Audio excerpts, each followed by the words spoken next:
This committee, Mr. Chair, must not only expose the truth, but also ensure that those guilty are punished, whether they are past or present officials, contractors or protectors in high office. Kung may nakinabang dito, hindi po ang bayan, kundi ang mga magnanakaw sa pamahalaan. And today, this Blue Ribbon Committee, Mr. Chair, shall make sure that this is the day of reckoning. Tamaan na po ang tamaan, kaibigan, kasamahan, kamag-anak o matataas na opisyal. Justice must be served. Maraming salamat, Mr. Chair. Thank you, Senator Erwin. Sabi mo, names must be named. Sana sinabi mo na yung mga pangalan ng mga politiko eh. Pero may oras ka pa naman, maya-maya ng konti. Kung may listahan ka dyan, banggitin na natin lahat ang mga dapat banggitin. This 2026, hindi na ho pwedeng business as usual. Hindi na ho natin pwedeng ulit-ulitin yung ginagawa ho natin sa loob po ng napakaraming taon na. Nakita ko ho, this 2026 budget, meron na naman 274 billion pesos for flood control.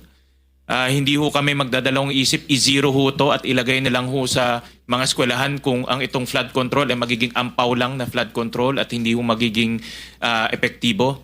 Dahil kung gagastos ho tayo ng 274 billion sa ampaw at hindi epektibong proyekto, ilagay na lang ho natin sa paaralan dahil yan po yung aming pinaglalaban ni Senator Bam Aquino. Huwag maging pasikat at mayabang lalo na't hindi mo naman kayang pangalanan. Ito ang tila matinding sigaw ng taong bayan sa mundo ng social media matapos tila nasupalpal at harapang pinitik ni Senate Blue Ribbon Committee Chairman Senator Mark Coleta ang senador na si Erwin Tulfo sa isinagawang Senate Blue Ribbon Committee kaugnay sa kontrobersyal at maanumalyang mga flood control na hanggang ngayon ay isa sa nagpapahirap sa maraming Pilipino at sa bansang Pilipinas. Pero bago ang lahat, kung bago ka pa lamang sa aming channel, please huwag kalimutang mag-like, subscribe at i-click ang notification bell para mas maging updated ka pa lalo sa lahat pa ng bagong video na i-upload namin. At eto na nga mga kababayan, matapos di umanong nagpabida-bida sa kanyang speech kaugnay sa kontrobersyal na flood control project ng bansa, Senator Erwin Tulfo tila hindi na nakaligtas sa kamay na bakal ni Senator Rodante Marcoleta matapos pasimple nitong sinupalpal sa harap ng Senate hearing at tila nasampal ng katotohanan si Erwin Tulfo matapos nitong tila magpasikat na naman sa Senado at sinabi pang pangalanan ang mga sangkot sa di umano'y kontrobersyal na flood control na siyang nagpahirap sa maraming Pilipino, lalong-lalo na sa Luzon, na ayon pa sa kanya, pangalanan na ang dapat pangalanan.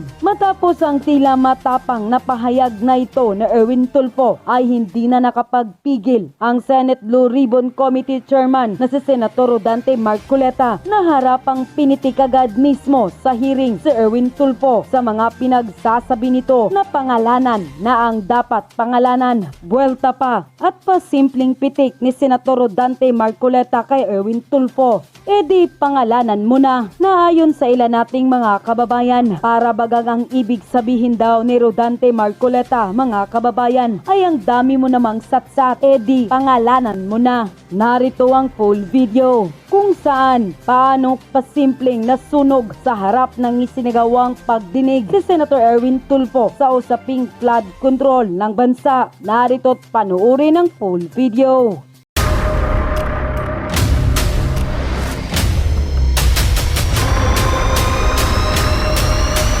Bago tayo mag-umpisa, baka pwede nyong i-like ang video na to.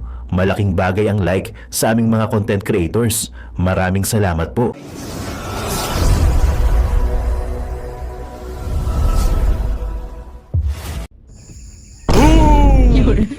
Yon mga kababayan, magandang umaga sa inyo. It's me again, Boy Sardin sa membro ng Banateros Vloggers. Bang bang! Eto na nga ba sinasabi ko, nagsisimula na ang ating Senator Marcoleta, the Blue Ribbon. Lahat na lang ng ribbon ibigay sa napakagaling nating senador. Eto na nga, binakbakan na ng ating napakagaling na senador, si Tulfo. Ikaw kasi, Senator Tulfo, banat ka ng batat, no? Huwag kang siga-siga dito. Kung meron ka listahan, may mga pangalan na ilabas mo na, yan na, ipakita mo na yan. So syempre mga babayan, tapusin mo yung video. Kung meron ba talagang babanggitin dito si Senator Erwin Tulfo. No, hindi ba to puro sat-sat lang or puro pasaling lang? Bawal dito yan kay Senator Marcoleta. Ito nga mga babayan, ito na yung mga magaganda, 'di ba? Magmula nung nagsisimula tayo, nagba-vlog tayo. Sabi ko sa inyo, itong si Senator Marcoleta pag ito nagsimula, meron tong isang salita. Yan ang yan ang mga manok ni Tatay Digong. Parang siyempre si Tatay Digong may isang salita, 'di ba? Kaya nga siya kinatakutan. Maraming project na natapos. Siyempre, pinromote ni Tatay Digong yung kanyang mga manok ay talaga magtatrabaho yan ng gusto. Yan yung mga hindi kayang bilhin ng pera. Ito na, 'di ba? O shoutout sa mga bumoto sa mga manok ni Tatay Digong. O syempre manok. Syempre para tayong dito sabongero, 'di ba? Pag tumaya ka sa talo ka, ubos ang pera mo. Tulad ng mga nangyayari na inubos nila ang kaban ng bayan. Talo tayo sa sabong noon. Pero pag tumaya ka sa manok na magaling at alam mong magaling kumikig, iyan, panalo ka. Ito na, nagsisimula na. Ngayon mga kababayan, maraming mga kaalyado ni BBM ngayon ay mga bumibelentong na, bumabaligtad na. Kasi alam nila na talo sila. Kaso baka sila, mag-aaway-aaway yan mga babayan. Sabihin niya, bayad kita, bakit mo ako binabagsak?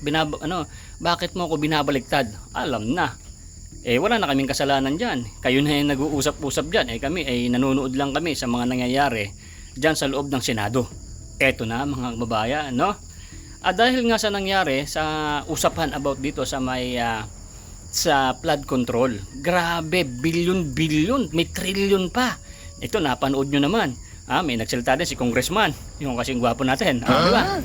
Yan, nagsasanib puwersa na sila dahil hindi na rin nila maatim or hindi na yung konsyensya nila ay mas tumitimbang pa rin kaysa sa kabulastugan na mga pinaggagawa ng iba. Di ba? Biruin mo, napakalaki ng pera na nawawala. Tapos nakita nyo naman na ang flood control ay hindi pa nga humaharang ng tubig mga kababayan, ay bumibitak na, naguguho na, walang bakal, matabang sa semento.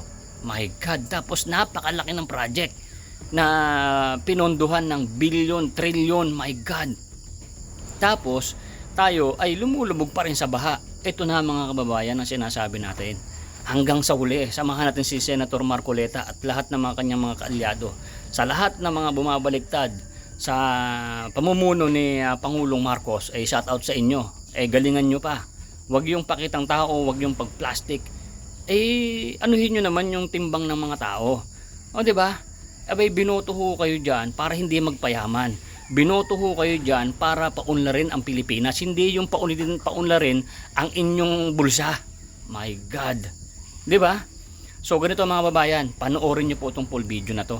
No, binakbakan, no, ni Senator Marcoleta si Erwin Tulfo na pasiga-siga magsalita. Nasabi niya ay dapat may managot.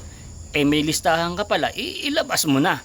Panoorin natin itong full video mga babayan. Kung meron ba talaga siya. Kahit isang pangalan na banggitin niya kung sino to. My God, ito maganda to. So pag nagustuhan nyo po itong vlog na to, don't forget to like. Shout out din sa ating mga kumare dyan na mapupula ang lips. Mga kumpare ko dyan na mga gwapo. No? Mas gwapo kay Torre, Diwata. Di ba? At kung hindi ka pa nakasubscribe dyan, mga kumare, kumpare, mga subscribers, isang subscribe lang dyan. At shout out sa mga subscribe na dyan. At maraming salamat po sa inyong suporta. So ganito, i-play natin itong full video. At sana panoorin mo hanggang sa dulo at makikita mo dun si Boy Sardinas kung bakit ako tinawag na Boy Sardinas. Okay, play mo na yung boy, ang daldal mo. Boom, let's go! Let me ask, sino-sino ang kumita habang libo-libong Pilipino ang nalulunod sa baha? Mr. Chair, we cannot hide behind technicalities anymore. Names must be named, heads must roll. Sabi mo, names must be named. Sana sinabi mo na yung mga pangalan ng mga politiko Tamaan na po ang tamaan, kaibigan, kasamahan, kamag-anak o matataas na opisyal. Justice must be served. Pero may oras ka pa naman, maya-maya ng konti. Kung may listahan ka dyan, banggitin na natin lahat ang mga dapat banggitin. Let's continue with Senator Erwin Tulfo. 2 minutes. Thank you, Mr. Chair. Thank you. 545.64 billion pesos of flood control. This is nothing less than a grand robbery of our nation. Sa salitang kalye, pagnanakaw to the max. DPWH officials, contractors, and their cohorts in public office need not explain anymore because we already have an answer why year after year flood waters still drown our communities while their bank accounts are flooded with taxpayers' money. Bago pa man may sakatuparan ang isang proyekto, hinihinga na po ng 20 hanggang 25% na komisyon ang mga kontratista, masaklap po ng ilang mga politiko. Yan po ang dahilan kung bakit substandard o palpak ang mga proyekto at karamihan ay ghost projects na. Ang sistemang ito dumadaan mula sa politiko, undersecretaries, regional director, district engineer hanggang sa project engineers. At sa bawat opisyal na dadaanan pa ng flood control project na ito ay nakakaltasan pa ito ng 2 hanggang 5%. Halimbawa, kung ang proyekto ay pinondohan ng 100 milyon, nasa 40 to 30 milyon na lang po ang halaga nito pag nagawa na dahil sa mga komisyon o kickback simula sa itaas hanggang sa ibaba. At kadalasan ay ghost project na lang ang flood control. Let me ask, sino-sino ang kumita habang libu-libong Pilipino ang nalulunod sa baha? Mr. Chair, we cannot hide behind technicalities anymore. Names must be named, heads must roll. The Filipino people are tired of endless excuses and lies while corruption continues to thrive. Ilan sa mga government projects ng DPWH ay sila mismo ang gumagawa o tumitira nito na kung tawagin nila ay in-house construction. At ang resulta ng in-house construction na ito ay ghost projects nga. Ilan kasi sa mga opisyal dyan ay mga kontratista o di kaya mga construction company. Ito ang dahilan kung bakit napakaraming mga bilyonaryo at bilyonarya sa DPWH na nagmamayari ng eroplano, daan-daang milyong halaga ng mansyon sa mamahaling subdivision sa Metro Manila. May kasama pa pong kasino. At kapag natalo sa kasino o sa sabong, hindi niya nararamdaman kahit milyon ang talong. This committee, Mr. Chair, must not only expose the truth, but also ensure that those guilty are punished, whether they are past or present officials, contractors or protectors in high office. Kung may nakinabang dito, hindi po ang bayan, kundi ang mga magnanakaw sa pamahalaan. And today, this Blue Ribbon Committee, Mr. Chair, shall make sure that this is the day of reckoning. Tamaan na po ang tamaan, kaibigan, kasamahan, kamag-anak o matataas na opisyal. Justice must be served. Maraming salamat, Mr. Chair. Thank you, Senator Erwin. Sabi mo, names must be named. Sana sinabi mo na yung mga pangalan ng mga politiko eh. Pero may oras ka pa naman, maya-maya ng konti. Kung may listahan ka dyan, banggitin na natin lahat ang mga dapat banggitin. May I now recognize Senator J.B. Ejercito for his opening statement. Thank you, Mr. Chair. This will be very brief. Of course, we would want to start with the questions already and si clarification already. Sa nakikita ko po, Mr. Chair, na pag-usapan na po, nabanggit niyo po na 350 billion ang taon-taong budget, pero parang hindi ho natin nakikita. We cannot fight nature, but dun pong mga flood control projects, dapat sa lalong madaling panahon, dapat na ilalabas kaagad ang tubig. Yun po ang importante. Ang katanungan ko lang po, doon sa 350 billion, saan po ba ito napupunta? Yan ang gusto natin malaman. Nasusunod ba yung master plan kung meron nga ba? Pero simple lang po ang aking analysis, Mr. Chair, sa 350 billion, nabanggit ninyo kanina, yung flood-prone provinces, areas, may mismatch po kung saan napupunta yung bulk ng mga proyekto na flood control. Mr. Chair, kung hindi nasusunod ng flood ang ating pong master plan, kung pinaghahati-hatian ng bawat distrito ang flood control management, ang mangyayari po niyan ay patsi-patsi po talaga ang ating proyekto. In flood-prone areas like Central Luzon, magmula Tarlac, Pampanga, Bulacan hanggang Metro Manila, ang kailangan po natin dyan ay mga floodways, spillways, water impounding areas, and strategic pumping stations para talagang mailikas o imalabas ang tubig. Pero kung panay slope protection, drainage improvement at iba pang maliliit na proyekto lamang ang ating makikita, ay hindi natin talaga mahanapan mabibigyan ng solusyon ang pagbabaha. Siguro simple lang, Mr. Chair, tayo po at yung mga opisyal, hindi ho tayo biktima. Ang nakakaawa, yung mga biktima ng pagbabaha na pinaghirapan po nila, sasakyan, motorsiklo, refrigerator at lahat na kanilang pong pinaghirapan ay taon-taon kung hindi ako nagkakamali, pangatlong taon na tayo mula ako nakabalik. 3 taon na itong inaano ng ating majority leader. Siya po yung nagagalit na rito dahil siya po yung taga Bulacan. Pare-pareho ang issue, pare-pareho ang sagot. Yun lang po, Mr. Chair. Pag pinaghati-hatian, patsipo-tsipo talaga. Yung tubig po, hahanap ng lulusutan at lulusutan.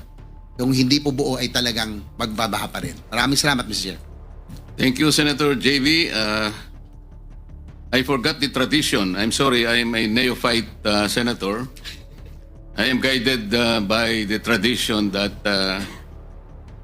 the ex officio officers should first be given priority in their opening statement. So I call on the majority leader, Joel Villanueva. Thank you to our principal, and siguro with that, the majority leader and the SPPT would get additional 30 seconds, Mr. Chairman. But kidding aside, Mr. Chairman, may I just direct the attention of everyone to the screen. Maikling-maikli lang po ito. We can play this video, please.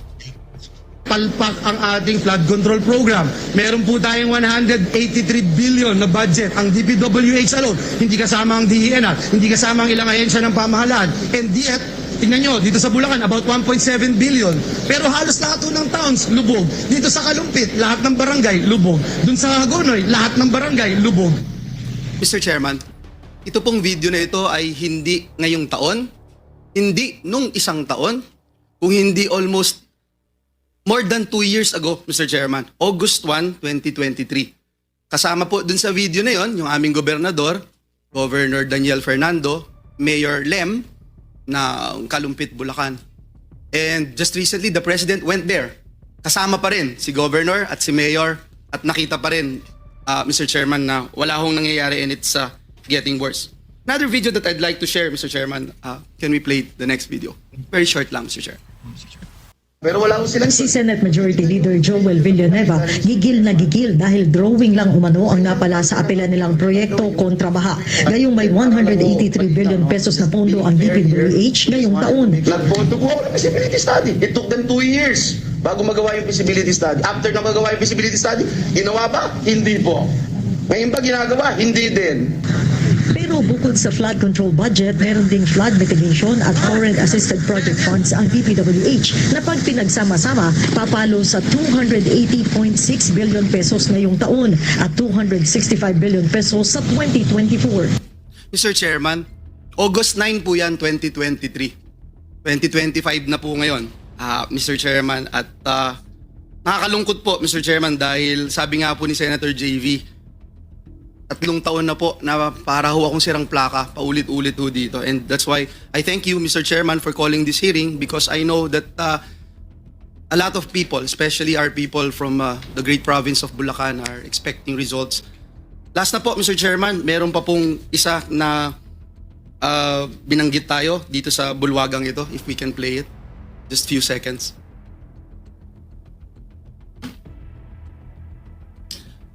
Abang hinihintay po, Mr. Chairman, just to put on record, 2023, ang daily budget, and this is just DPWH alone. At binanggit po ito kanina ni Senator Bato de la Rosa.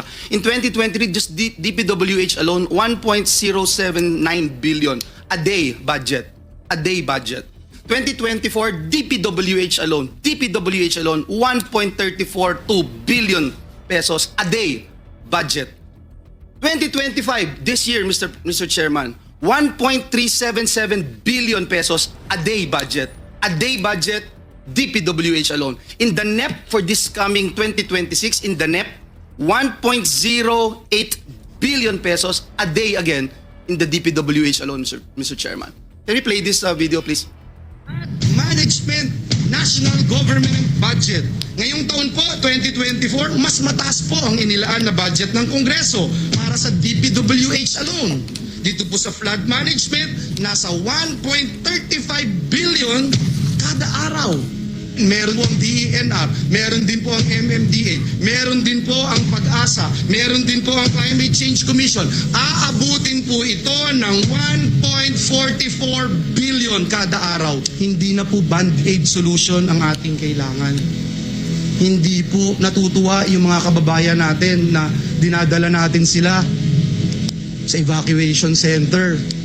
Kahit may dala po tayong relief goods, hindi na po sila natutuwa. Hindi naman po nila gustong pumipila lagi para makakuha ng relief goods, Mr. President. Wala na pong gusto na pumipila para makatanggap ng relief goods. Ang gusto nila, solusyon. Hanggat wala po tayong klarong solusyon o master plan, mananatili po itong unli baha. Pero hindi po unli ang resilience ng ating mga kababayan. Hindi po unli ang ating pondo. Hindi po unli ang buhay ng ating mga kababayan. Mr. Chairman, July 29, 2024, ang privilege speech na yan. Mr. Chairman, I can go on and on. I have few more videos to show pero hindi ko na po i-show lahat, Mr. Chairman. Alam po ni Secretary Bonoan yung 3 beses na mga pagdinig dito. Tinalakay namin yung assessment, tinalakay namin yung paggawa ng feasibility study.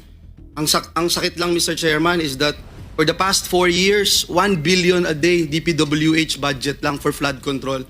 And hindi ko alam, Mr. Chairman, kung paano natin kayang harapin yung taong bayan na gigising sa umaga, lulusong sa baha, magtitimpla ng kape. Aalis ng bahay nila, lulusong sa baha para magtrabaho. Babalik sa bahay nila, lulusong ulit sa baha para magtrabaho. At wala pa hong bagyo yun. At ginagastusan ng 1 billion a day for the past 4 years. Tama po ang Pangulo, dapat i-review ang mga flood control program ng ating pamahalaan, panagutin ang mga may sala sa baha.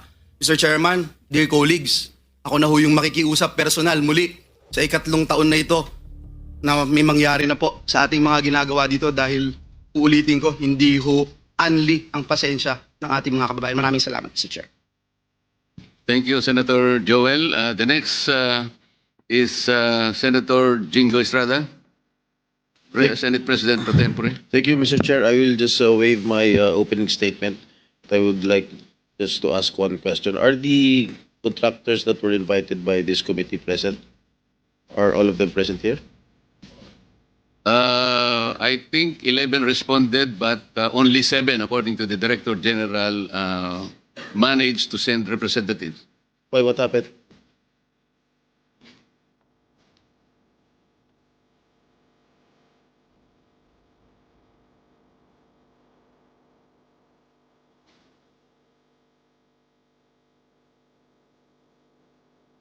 Karamihan sa kanila, Senator Jinggoy, nagkasakit lahat. Iba siguro ni nervyos. Sana So, Mr. Chair, with that, I move that we subpoena them for next hearing.